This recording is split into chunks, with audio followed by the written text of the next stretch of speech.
Hello guys, कैसे हैं? पुराना किला हॉन्टेड स्टोरी। पुनीत, अब हम कोई मकान चेंज नहीं करेंगे, अब हम अपने ही मकान में जाएंगे। मैं मकान चेंज कर करके बहुत परेशान हो गई हूँ।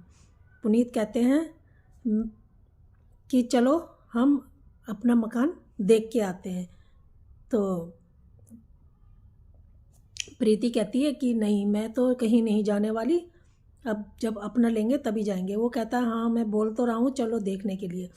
वो कहती है कि अपना मकान कह रहे हो, कैसा अपना मकान? वो कहता है हाँ, अपना मकान मैं डील पक्की करके आ गया हूँ और मैं सस्ता मिल रहा था तो मैं पेमेंट करके आया हूँ, चलो देख के आते हैं। पर वो शहर से थोड़ा दूर है। तो प्रीति कहती है कि कोई बात नहीं, अपना मकान है, शहर से दूर भी है तो मैं एडजस्ट कर लूँगी। जब वो जाके देखते हैं तो उसको, प्रीति को, मकान दूर से ही बहुत अच्छा लगता है, क्योंकि वो मकान बहुत अच्छा सुंदर था बना हुआ। तो उसको, और बड़ा भी था। वो कहती है ये तो इतना बड़ा है और सुंदर है। वो कहता है कि चलो अंदर जाके देखते हैं। अंदर जाके देखते हैं तो उसको बहुत पसंद आता है और अच्छा मकान होता है। घूम घूम के सारा देखने लगते हैं।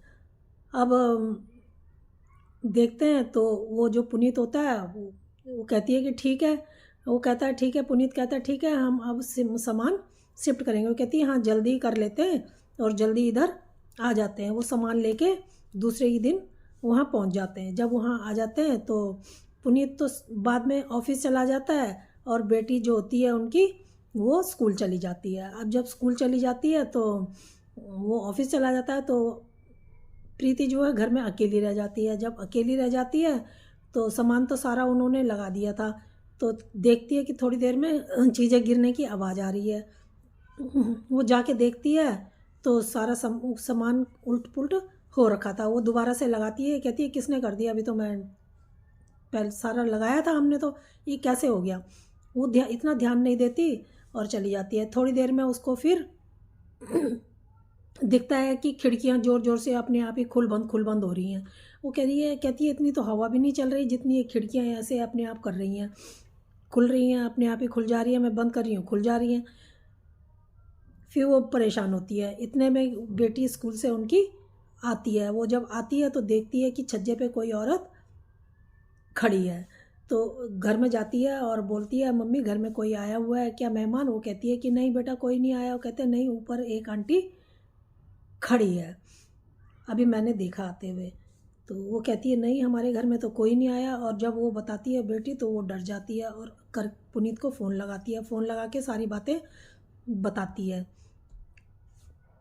फिर वो खाना बनाने लगती है। तो सामने जो गार्डन होता है उसमें झूला होता है। झूला अपने आप ही हिल रहा होता है, जैसे कोई झूला बैठ के झूल रहा हो। वो आवाज़ लगाती है तो झूला रुक जाता है और झूला रुकने के बाद कोई वहाँ से चला जाता है।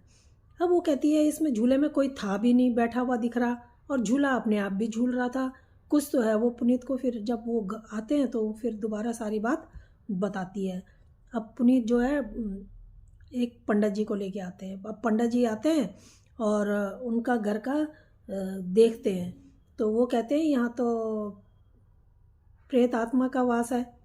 तो फिर वो प्रेत आत्मा को बुलाते हैं। प्रेत आत्मा जब आती है तो वो अपना कहानी सुनाती है। वो कहती है मैं रानी नीलांबरी हूँ और मैं यहाँ पर हमारा महल था और जो मेरे पति थे वो मुझे बहुत तंग किया करते थे और मारपीट किया करते थे। एक बार उन्होंने मारते मारते इतना मारा कि मैं मर गई।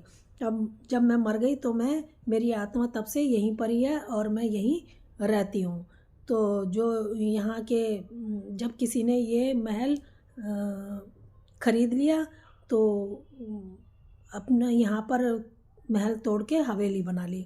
अब ये हवेली यहाँ पर है पर मैं यहाँ पर अभी भी रहती हूँ और मैं यहाँ पर किसी को नहीं आने दूँगी। जो ये हवेली के मालिक थे मैंने उनको भी मार डाला और अब जो भी कोई यहाँ पर आएगा मैं उसको यहाँ पर नहीं रहने दूँगी। तो पंडित जी कहते हैं कि देखा, तुम्हें यहाँ पर नहीं रहना चाहिए। यहाँ पर ये यहाँ पर तुम्हें नहीं रहने देगी। अगर तुम यहाँ रहोगे तो तुम्हारा कुछ ना कुछ नुकसान होगा और तुम सुखी नहीं रहोगे। तो तुम्हारी भलाई इसी में है कि तुम इसको छोड़कर कहीं चले जाओ।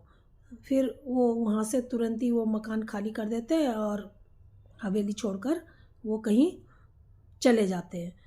तो दोस्तों, अगर ये कहानी आपको अच्छी लगी हो तो प्लीज़ लाइक और सब्सक्राइब ज़रूर करें। धन्यवाद।